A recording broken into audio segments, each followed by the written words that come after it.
what I'm doing here is I'm doing my prep of my meat in the kitchen, and so normally what I do, I have carpet in my kitchen, and so I'll put a towel down on the counter. I'll put my cutting board on top of it, and the reason is it'll absorb any of the juices that I have off my meats and stuff, and I'm not in any danger of getting it on my carpet. You can go ahead and cut it now. What we're getting started on today is brisket, beef brisket. It's about 15 pounds, and it's a pretty nice piece of meat. I try to go for the thickness of this end when I look at it, because if I know this end is thick, I know I'm going to get at least one good piece of meat out of it, which I'll get, you know, more than that, but I know that all these slices are going to be nice premium pieces, because this one here will probably get more smoke than most of it on the end pieces. Now the brisket, the way I look at it, I have no training, so what I did, I've been experimenting with barbecuing for about 25 years. I had no one to teach me, so I had to learn myself. But I believe they call this the cap here. It's completely covered in fat. And the theory on smoking meat is whenever you put it on your smoker, you lay it with the fat side up, and the theory is while the meat is smoking, the fat will drip through and keep it moist. Now I've gotten away from that somewhat. If I'm in a hurry, I may go ahead and just take 2 or 3 briskets and do them that way on my smoker. But what I like to do, since this is encapsulated in fat, this piece of meat that's in here, it gets no smoke. And so there's a whole part of your brisket here that's covered in meat or covered in fat on both sides that doesn't really get smoked, but they serve it in the barbecue restaurants anyway. And so what I like to do is, a lot of times you have to be careful when you do it, because you don't want to dry your meat out too much. But I go ahead and I'll show you here in a minute how I cut it, but I'll cut a lot of the fat off, and then I'll cut this end piece across. So the way I cut them, a brisket will have 3 separate pieces of meat in it. And the reason I do it this way is I like to get it all smoked. Now in a barbecue restaurant, they can't afford to do this, and so that's why that whenever someone does this individually, they'll smoke a lot better than the barbecue restaurants, or the flavor they get will beat most barbecue restaurants, because where I may be feeding maybe 100 people at some type of function, the barbecue restaurants will be serving 1,000 people every day, and so they're concerned with labor and things like that. So I'm really not concerned with labor. And so what I do is, I've already told you about the towel and my cutting board. In the kitchen, I like to be close to a sink, because when I cut this, I normally cut the packaging to get the brisket out. There's a lot of blood and juices in here, and I like to keep them close to the sink. So I have carpet in my kitchen, and I don't have tile or anything, so I've got to be very careful not to get any blood or anything on my carpet. So anyway, I go ahead and pull the meat out, and you can see what a 15-pound piece of meat looks like here. And there it is right there. Now the fat that I'll take off, what I'll do is I'll show you. I take my electric knife. You can use any knife. I just use electric, because normally when I do briskets, I do a bunch, and it's just a time saver. Now this big layer of fat here, this one on the outside, I will cut it, and I'll cut down through this part of the meat here, which is, to me, this is the best piece of brisket right here. And anyway, it's got a layer of fat going under, so I'll take this piece out, and then there's another piece that runs through here, and I'll cut it. I'll come around here and I'll take this large piece of fat out also. And another thing about this, it's kind of a time saver in itself, because I end up smoking the meat and not the fat. In other words, this is a 15-pound piece of meat, and it may take, the way I do meat, during the wintertime, the outside temperature has something to do with it. In the wintertime in Texas, when the temperatures start dropping down to about 20 or 30 degrees, I may have to leave a piece of meat on the smoker like this, maybe 25 to 30 hours. Well, whenever I smoke this, with most of the fat off, for one thing, it's not as thick, and for one thing, I'm not cooking the fat, and I can do this piece of meat maybe like in 8 hours, smoke it 8 hours, so there's quite a substantial saving in time there. So anyway, I'm going to get started here with my electric knife, and I'll start trimming the fat off.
if you can see that or not, but right now I'm starting to separate this piece of meat from all the fat.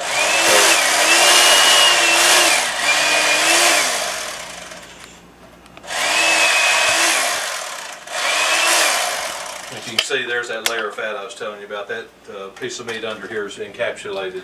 This piece of meat under here is encapsulated in fat, so it actually doesn't get smoked. If you eat at any barbecue restaurant, this piece of meat here definitely does not get smoked. But when I make it, it does get smoked.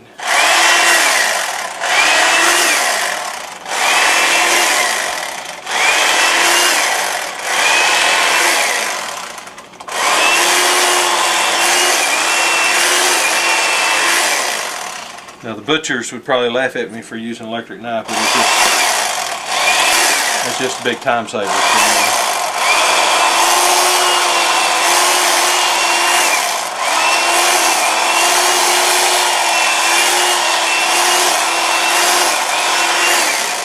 To give you an example, last Sunday my son came over, and my daughter-in-law's in law school, and they have a fundraiser every year, a barbecue fundraiser, and so we did 6 briskets. We did 6 briskets in one day doing it this way.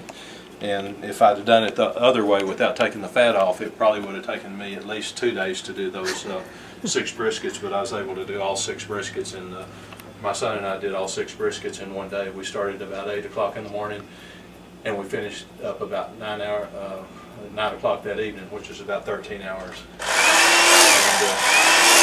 And that was slicing and packaging and everything. Normally what I do after I smoke, I go ahead and I'll show you the technique later, but I'll go ahead and slice the brisket and put it in the pan where it's ready to serve.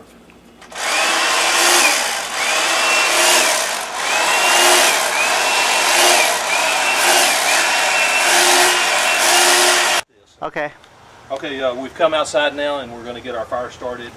This is hickory. I'm going to use hickory, and then I'm going to use Kingsford to get my fire started. Kingsford charcoal. And the reason, normally I'll put on my smoker, I'll put a piece of wood on each side, but they cut this kind of thick. It's more like a piece of firewood that you'd use in your fireplace. And they cut it kind of thick, and so instead of putting 2 pieces in, I'm going to just start with 1 piece on the top side of it. And then I'm going to pour my Kingsford charcoal in here. I use Kingsford, and also sometimes I'll use some carbonized mesquite wood from Mexico. They have a way of doing their carbonized mesquite down there. I don't think they really sell it across the border, but I use it sometime. A friend of mine goes down and gets it for me. And anyway, I want to start with Kingsford. I always normally use Kingsford. I like to use brand names on this stuff. Kingsford is easy to start, and also it's slow cooking, and so it helps me. Normally I'll stoke the fire probably about once every hour and a half. On some of the cheaper stuff I may have to stoke it every hour. And so anyway, I'm going to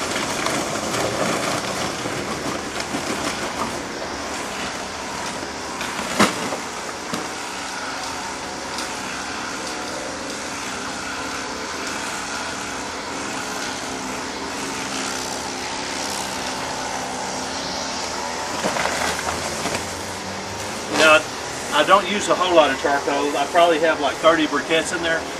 One thing you don't want to do on this type of smoker is you don't want to fill it up because the temperature will get too hot.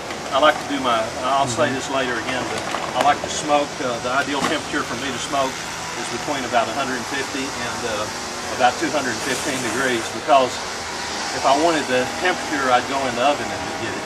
I really don't need it out here. I like to smoke the meat, and the lower the temperature, the better. If you get below 150, you can't do much good. I'll let mine get down to 150, but most of the time it's 180 to 200. But the ideal cooking temperature for smoking is 150 to about 210, maybe 215, and that's just my preference. I normally start my fire with matchlight, but since I don't have it, I'm going to go ahead and start it with newspaper.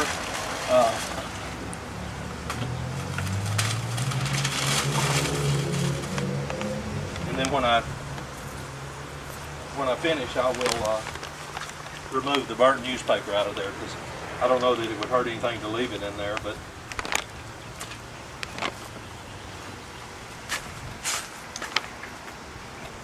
I'll take it out. It'll take a few minutes to start.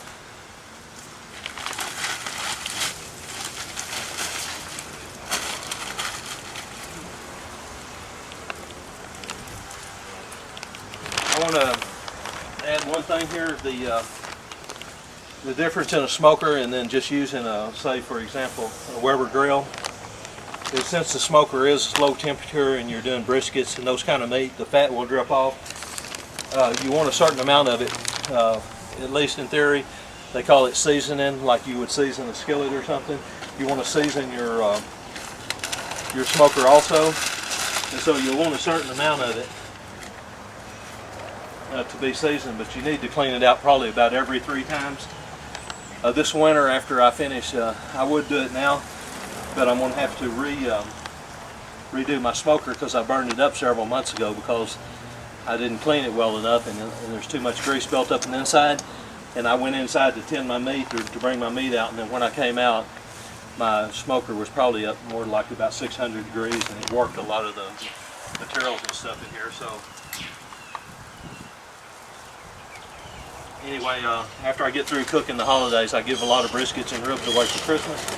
And when I finish the holidays after January the 1st, I will be taking my smoker apart and redoing it, because I have warped it a lot because I got the temperature up too high. And so I'd say probably about every 3 times. You could probably go 4 or 5 times depending on how much you cook. And since the temperature is so low, the grease will build up on the inside, and you need to be careful because although it doesn't ignite by the match or something, or the temperature, but when you start building your fire and the temperature does build up inside, it will ignite on you. So you just need to be careful, especially when you have it open to the air like I have right now. This smoker, and I'll tell you more about it later, is called a Hasty Bake.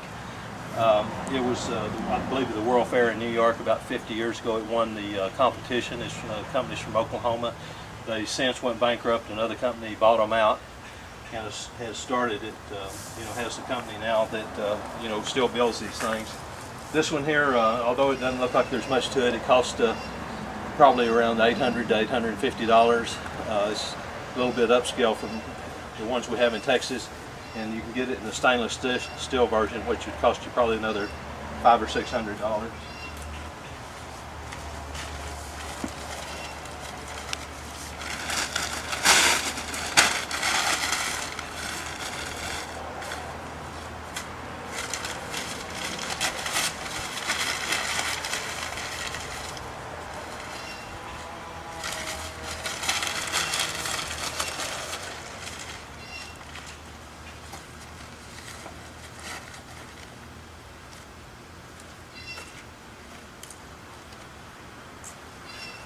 I try to stay away from the smoke. I don't like to breathe smoke, and I just don't think it's healthy. And so what I do, if you got into smoking, and if I did it every day, I would probably wear the surgical mask. But what I do is I kind of hold my breath and I kind of stay away from it. And a lot of people like the smell of smoke. I don't like it. I don't like it on my body. And so, like, whenever we get our meat prepared and everything, Ty and I'll probably go to the gym and work out for about an hour and a half. And what I'll do is I'll go in and shower before I go to the gym, because on a day that I'm smoking, I'll end up showering maybe 4 or 5 times. It gets in my hair and on my clothes and everything. So I just really don't like the smell of it.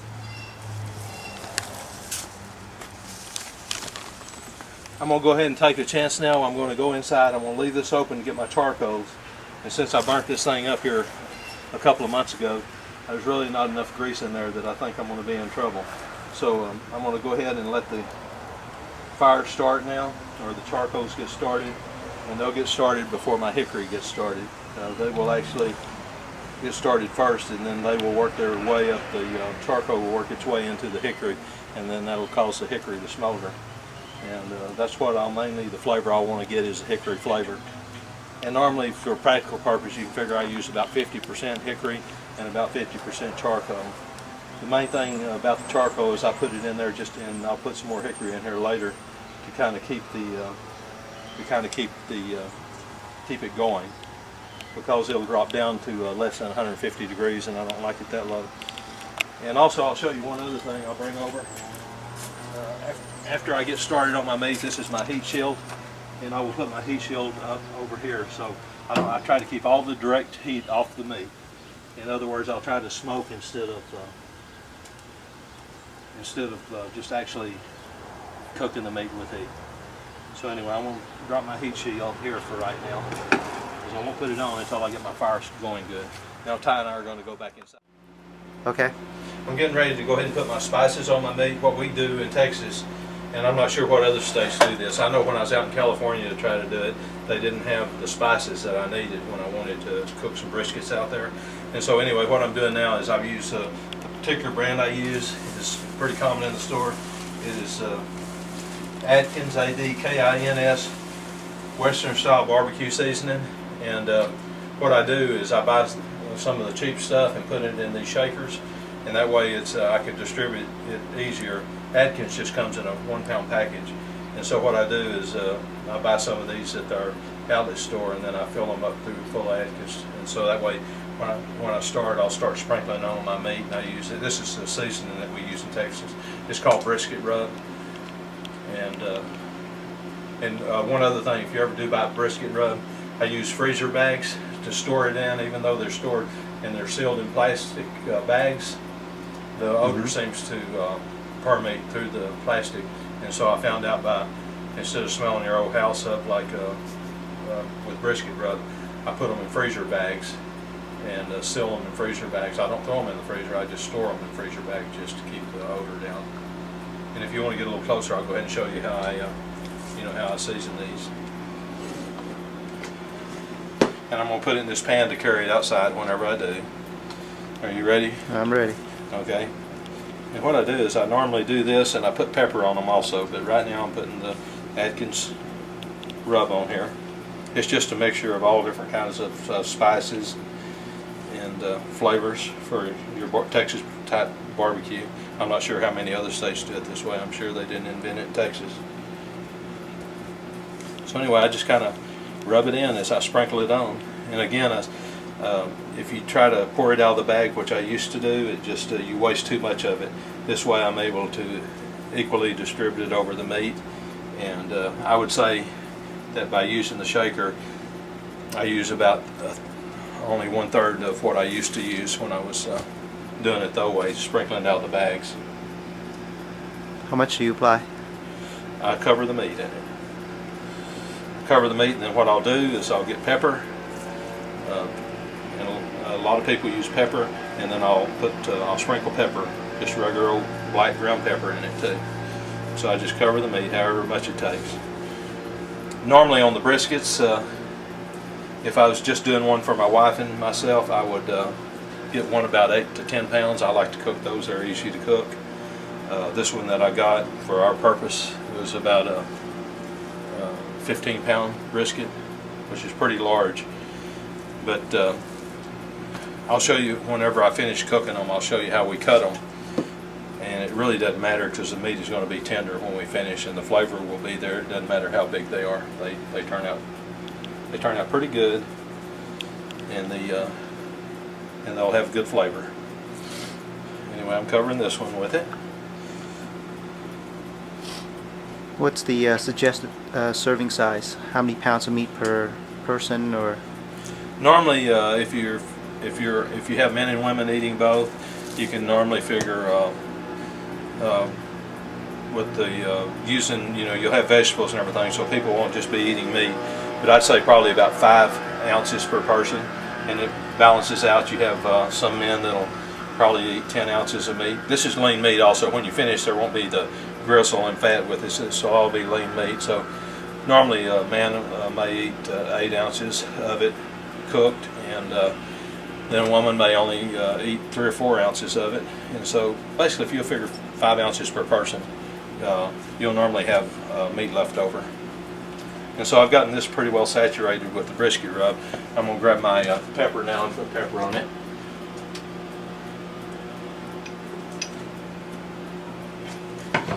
And most of the time I buy my spices, I buy them at Sam's, which is like Costco's. And I get them in the 16-ounce deals because I do a lot of cooking. I cook soups, and also I cook chili. And so by having these on hand, I don't have to you know, I get something like this for about $4 or $5, and if you bought it in the store in individual containers, it'd probably cost you $20. And so since I do the cooking, especially in the wintertime, the soups and the chilies and stuff, I go ahead and buy the larger containers of these. And so I'm going to go ahead and put pepper on it. I do basically the same. I don't completely cover it, but I have a lot of pepper in here too, which gives it that flavor that a lot of people seem to enjoy. I've known people that prefer just to completely saturate them in pepper, and that's the flavor they prefer. This here, I get real good results. Anyone that likes brisket will eat this. They will love it, and I've had good luck with children that don't like brisket. Some of the people that tell me that the only kind of brisket they like are the ones I prepare, and I think that that's just the reason that, as I said before, a barbecue place or a restaurant cannot afford to do it and spend the time I spend peppering my meat before I cook it. And so I think that's the reason. And most people that, you know, it's different than a lot of foods. Most people that will take the time to do the barbecue in Texas, like there's probably not maybe one restaurant in Tarrant, Dallas County that the brisket will be as good as mine, not because they couldn't do a better job, it's just that they won't take the time to do it. And it's like if you do work around the house, a lot of times you may do some landscaping that will be better than the contractor coming in, because he's got a lot of things to consider, overhead, employees and things like that, and that I don't even take in consideration. Now this process, it took me about 20 minutes to strip the fat off the beef. It took me, one thing you didn't see is I cleaned my grill off. It took me probably 10 or 15 minutes to do that. I don't do it when I finish cooking. I clean my grill off before I start my next cooking, and so I went out this morning and cleaned my grill off. And there's a lot of things like that that you know, take a little extra time. So this is pretty time consuming.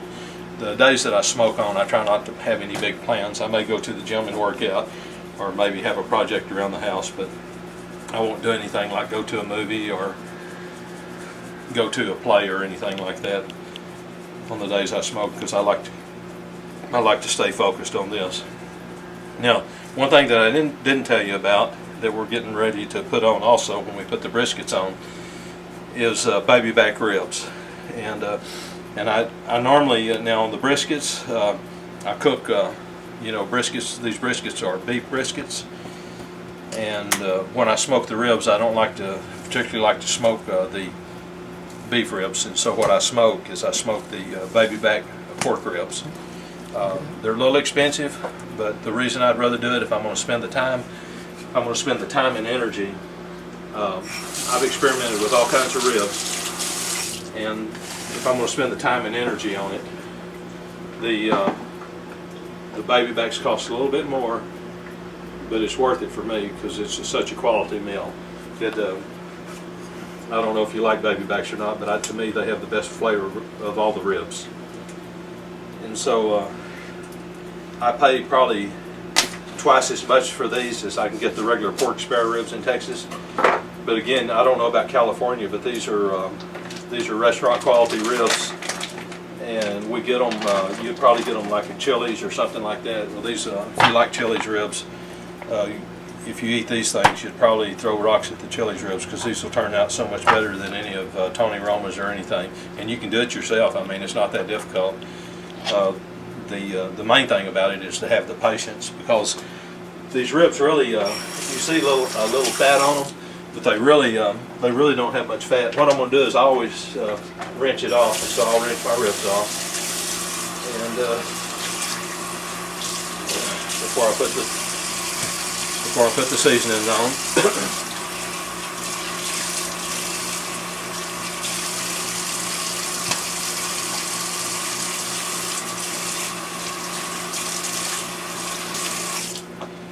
As Emerald would say, bam, but I hope I don't get sued for that.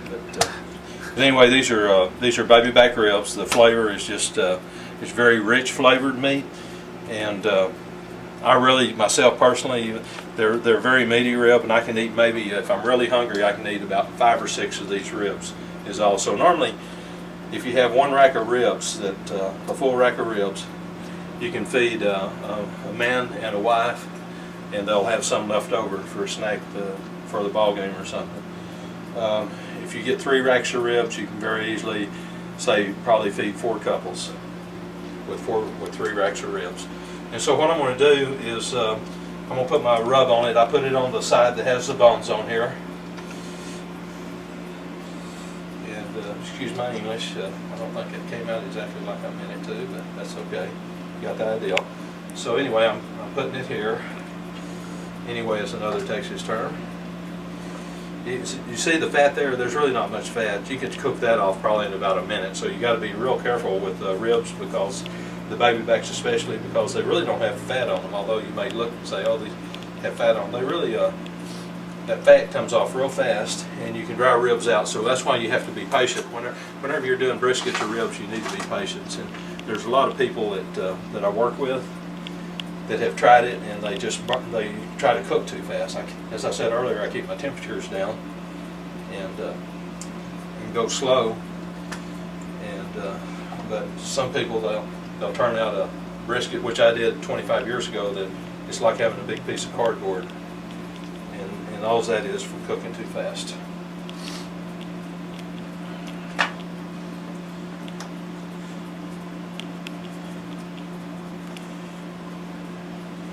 And so basically, there's one other thing that I do that I'm not doing today, and I'll show you here in a second.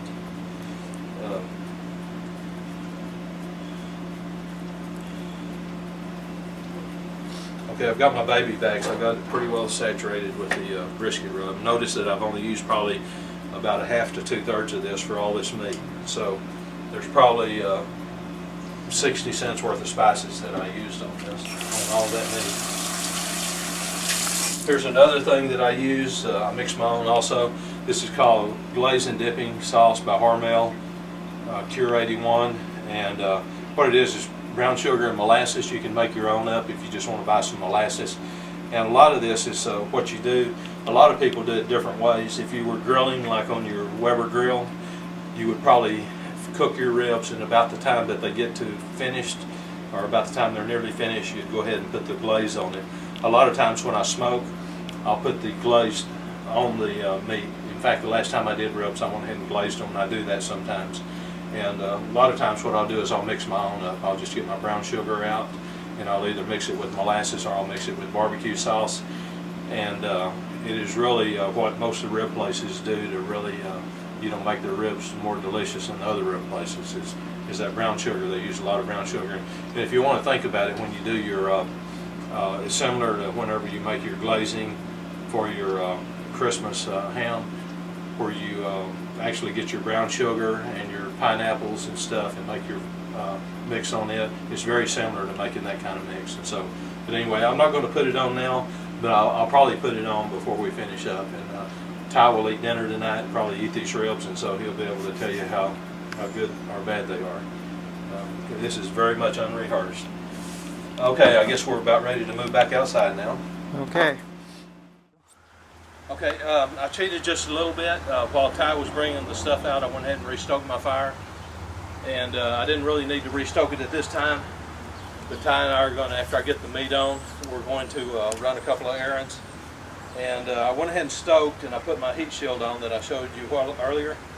And what I want to do is I can probably go 2 hours to 2 hours and 15 minutes without stoking again, since I just restoked, and it's kind of fresh start, and that's a fresh piece of hickory. Now I'm going to put my meat on. Although I have the heat shield there, and since the fire is built at that end of the smoker, the temperature will be a little heavier down there. So what I'll do is I will not put my ribs there. I'll put my briskets there, since I'm not as concerned about my briskets over smoking than my ribs, because the ribs will dry out more.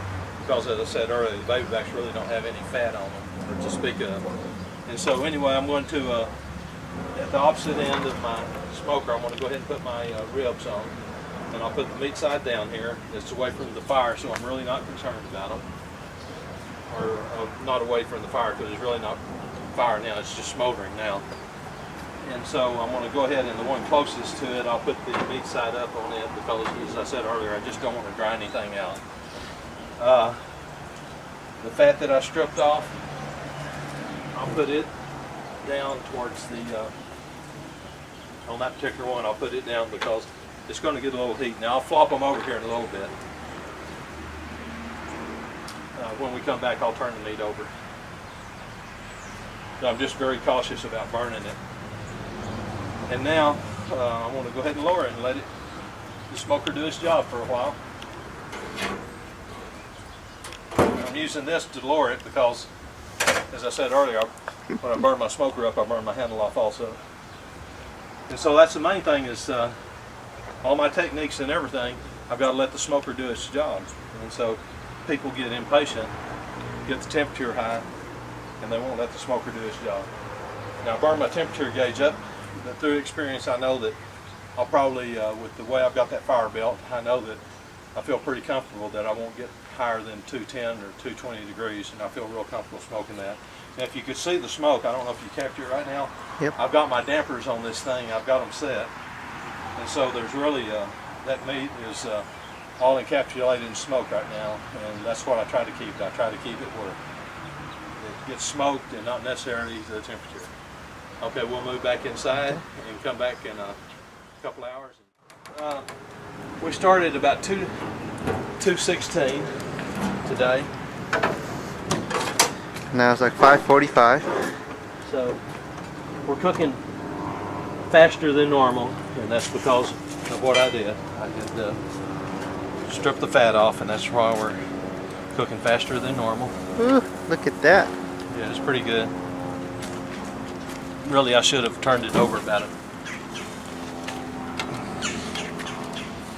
I should have turned it over probably an hour ago, but we were gone.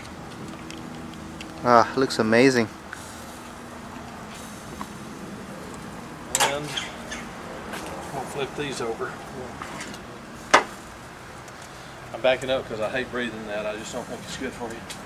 I hate smoking. And so what I'll do is I'll take a deep breath over here and I'll hold my breath. All right, a and bit. come in.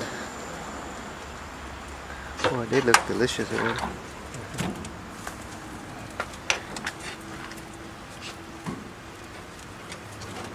Whoops, I screwed it up because I left it on without. Oh, about turning it earlier? Yeah, I should have turned it earlier. That's okay.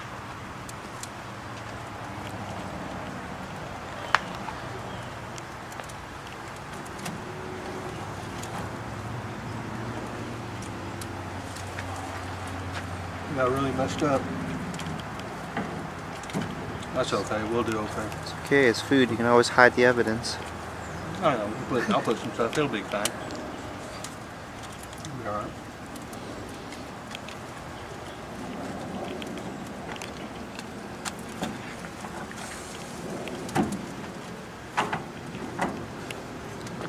We'll be good. Here I go. Put it down. All right.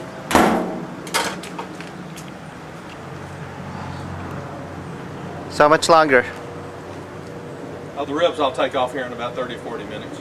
Okay, and brisket? The briskets I'm going to leave on probably about another hour or two, hour and a half. Okay. Now, just a little overcooked, but they'll still be good. It'll still make a very good meal. And there's a good example of what one looks like when it's done perfect. Wow. Those are baby backs. And so, anyway, I'm going to leave the briskets on longer. And we'll probably come out and slice a piece of that off in a minute. A couple of slices with our meal. Okay. What I'm showing now is this is the back side of the ribs. This is baby back, and this is basically what it should look like. This is the bone side. This is the top side, and this is what they should look like when they're perfectly done. These are pretty much perfect here. They are smoked and everything. What I'm using, I'm going to go ahead and use on this. This is only the second time I've ever experimented with this stuff, but this is Hormel's. It's called brown sugar and molasses. And what I'm putting some of this on, it brings a lot of the flavor out in the meat. A lot of your restaurants, even though they probably won't give their secrets away. A lot of them do use brown sugar and some kind of glaze like this to put on their ribs. And then what I'll do is I'll let them sit here. What I'll do is I'll let them sit here, and the meat is I'll let it cool with the glaze on there, and it kind of helps bring the flavor out of the baby backs. And so there you get to see. I'll show you. I do it on both sides. I really probably don't need to do it on both sides, but I do. And I'll just string it down through here,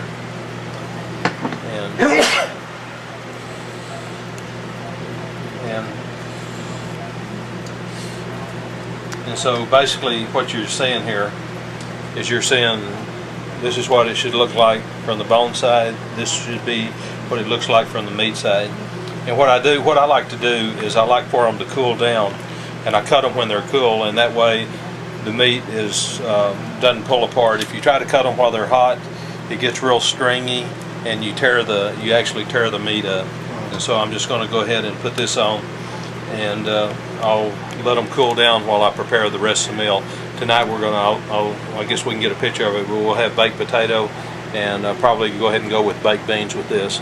A lot of times on the Texas barbecue, you'll go with, I serve a lot of potato salad and also coleslaw with it. So pretty basic barbecue meal would consist of, say, baby backs with brisket, and then we would go with like a potato salad, coleslaw, and something like Clausen pickles and jalapeno peppers.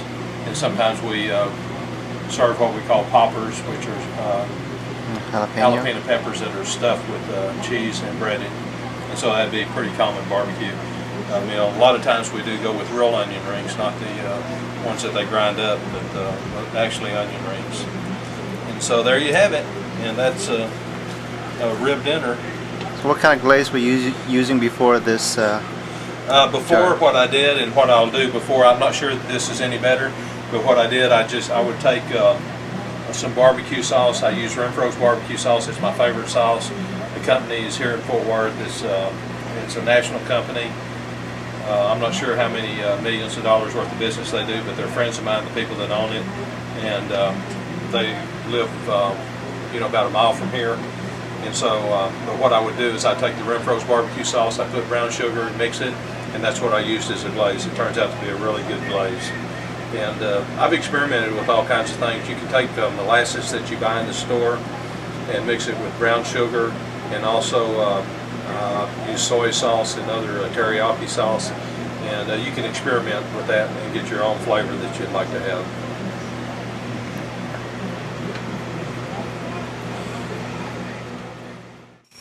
Okay, we're going to go ahead, since I've got a good fire going on the smoker.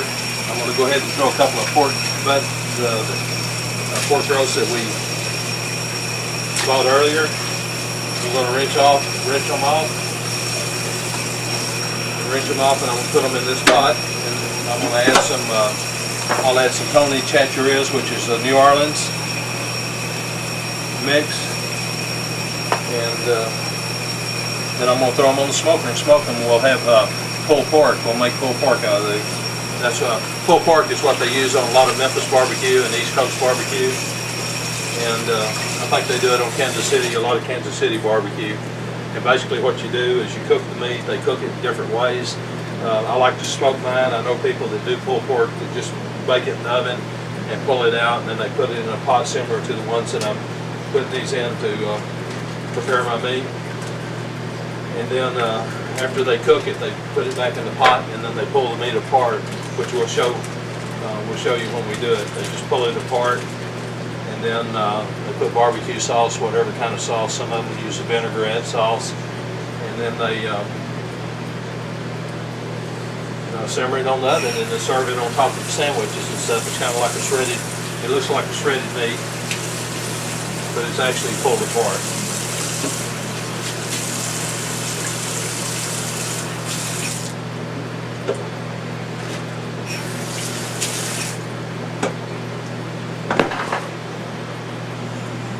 I'm going to add the Tony Chachere's. I hope I have enough of it. It's pretty popular down south, Tony Chachere's is. The difference in it and that rub that I use, it looks the same, but this is a lot spicier and a lot hotter than the, so it's got a little zing to it, so it's not for everyone. And a lot of people will put this on and put it in the refrigerator and cover it overnight and then cook the meat the next day. It's pretty common to use Tony Ched's ribs. And here's a pork butt again right there. Okay. I'm going to pull some brisket off, not the whole thing yet. And I'm going to take my deep breath over here out of the smoke. That thing is cooking good now. This is exactly the way you want it to cook. Pull the briskets over here. And then I'm going to put the pork roast on.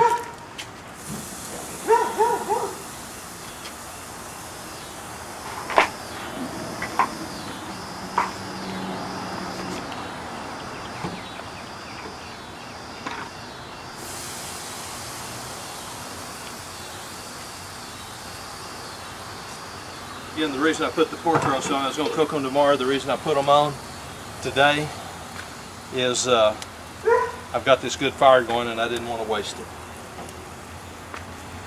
And I'm going ahead and cut some brisket off here and serve it tonight with our meal. It's cooked good enough, and it'll be, let me see, I may leave this one out and cut another piece off. I think what I'll do is cut the end piece off. And yeah, I'll just cut a piece here. I think this one is smoked better than the other one.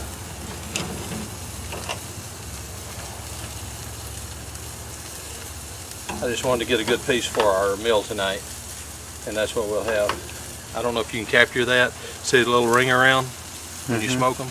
This thing is flaring up. I need to go ahead and put my lid down so that it doesn't burn everything. Make sure the fire goes.